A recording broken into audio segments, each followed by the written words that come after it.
IT ఉద్యోగి రాధ గాయత్రి మృతి case దర్యాప్తు కీలక మలుపు తిరుగుతోంది. గాయత్రి మృతిపై అనుమానాలు వ్యక్తం చేస్తూ ఆమె తండ్రి చేసిన ఫిర్యాదుతో భర్త శ్రీచరణ్ పై హత్య నేరం కింద కేసు నమోదైంది. కేసు దర్యాప్తులో భాగంగా ఉత్తరాఖండ్ పోలీసులు హోమ్ స్టే సీసీటీవీ దృశ్యాలు, ఆర్థిక లావాదేవీలు, ఇతర ఆధారాలను పరిశీలిస్తున్నారు. మరోవైపు మసూరి పోలీసుల తీరుపై ఫిర్యాదు నేపథ్యంలో దర్యాప్తు అధికారిని కూడా మార్చారు. కేసు విచారణకు అవసరమైన పూర్తి సహకారం అందిస్తామని విశాఖ పోలీసులు స్పష్టం చేశారు. తమ కుమార్తె మృతికి బాధ్యులైన వారిపై కఠిన చర్యలు తీసుకోవాలని రాధా గాయత్రి తల్లిదండ్రులు వేడుకుంటున్నారు. అనుమానాస్పదంగానే ఉంది. నాకైతే అబ్బాయి చంపేశాడని. ఇదైతే మాత్రం నాకు ఏ న్యాయం కావాలంటే నా పిల్లని వాళ్ళందరూ అంతలా చెడ్డగా మాట్లాడేది చేస్తున్నారు. చాలా బాధ ఉంది. మా అమ్మాయిని ఎంత ఎత్తులో చూద్దాం అనుకున్నాం. ఆ అమ్మాయి ఐఏఎస్ ప్రిపేర్ అవుతుందండి.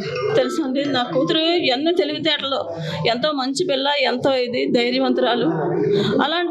అలాంటి సిచ్యువేషన్ వచ్చి ఇలా మేము తిరుగుతాం అనుకోలేదండి. అది ఐఏఎస్ ఆఫీసర్ అవుతుంది అనే దీంట్లో మేము ఉన్నామే తప్ప ఈ రకంగా మేము ఇలా పోలీస్ స్టేషన్కి వస్తామని అసలు కళ్ళ ఊహించలేదు. ఇది ఎందుకు జరిగిందా ఏంటి అనేది ఆ అబ్బాయి కూడా చాలా షాడ్. అంతే.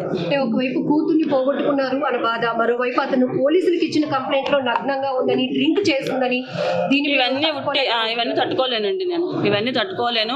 మేము వెళ్ళేసరికి ఆ బాడీ లేకుండా మా వారు వెళ్ళేసరికి తీసుకెళ్ళిపోయారు. మన రూమ్ లో ఉంచాలి. అది 1 డే అవ్వచ్చు, 2 days అవ్వచ్చు, ఎన్నాళ్ళైనా అది ఉండాలి. మీరు చెప్పండి, మీకు తెలుస్తాయి కదా. లేవండి, అవేమీ లేవు. ఆ అబ్బాయి అలా ఏం చేయలేదు. కాకపోతే చూస్తుంటే ఏదో డ్రింక్ చేస్తున్నప్పుడు ఏదో వేసాడు, ఏదో అంటారు. మరి అది ఎంతవరకు న్యాయమో అన్నది మనకు తెలియదు. లేడీస్కి వేయకూడదంట, అలాంటివి లేడీస్కి వేసి ఏదో చేశాడని పబ్లిసిటీ అవుతుంది. మరి అది ఏంటన్నది నాకు తెలియదండి పెద్దగాని. అటువంటివి ఏమీ అది ఏంటో మాకు తెలియాలి. ఆ అమ్మాయికి బ్రెయిన్కి వెళ్ళిపోయి చనిపోయింది అనే ఒకటే. అబ్బాయి తాగించకూడదు, ఏదైనా తాగించవచ్చు, మేబీ ఏదైనా మందు పెట్టచ్చు. నాకు అవేం తెలియదు. ఇంకా ఇక్కడే ఉన్నాడు, వైజాగ్లో ఉంచామండి. మేమైతే పంపించలేదు. ఉన్నారు, ఇంకా కార్యక్రమాలు ఉన్నాయండి. మా పాపకి చేయవలసిన వాళ్ళ నాన్నగారు చేస్తున్నారు.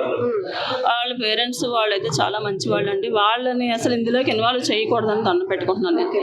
వాళ్ళు సేఫ్గా ఉండాలి. వాళ్ళ అమ్మగారు చాలా మంచి జాబు, వాళ్ళ నాన్నగారు చాలా పెద్ద.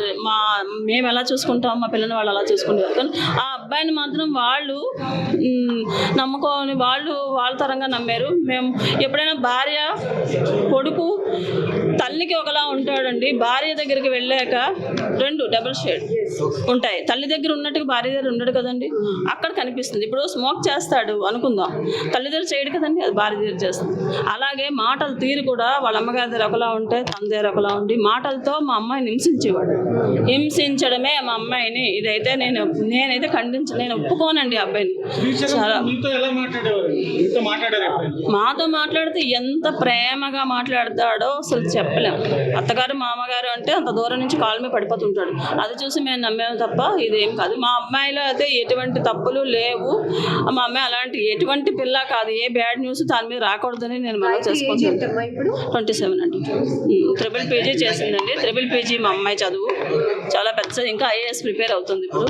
అలాంటి అమ్మాయిని ఇలా చేయడం అనుకున్నాను నేను. ఐఏఎస్గా చూడాలి, అది వచ్చేది అది అందుకోసమే. వాళ్ళ నాన్నగారికి ఒక 1 week ముందు ఏదో ఇదవుతుంది అన్నప్పుడు కాల్ చేసి చెప్పింది, డాడీ నువ్వు ఒక 1000 రూపీస్ నాకు పంపించు, ఈ రోజు వరకు నీ డబ్బులతో నేను చదువుకున్నాను, ఈ ఫీజు కూడా నువ్వే కట్టాలి డాడీ నాకు అని రిక్వెస్ట్ చేసి. మా అమ్మాయికి 2 లక్షల దగ్గర శాలరీ అండి గురుగాంలో.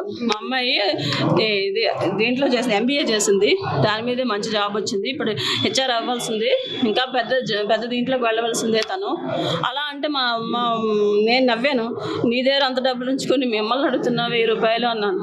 అంటే డాడీ చెయ్యాలమ్మా నాకు, నేను అయిపోతాను ఐఏఎస్ అంటే. అలాంటి సివిల్స్ ప్రిపేర్లో దాని బ్రెయిన్ ఎప్పుడు చదువు ఇదే.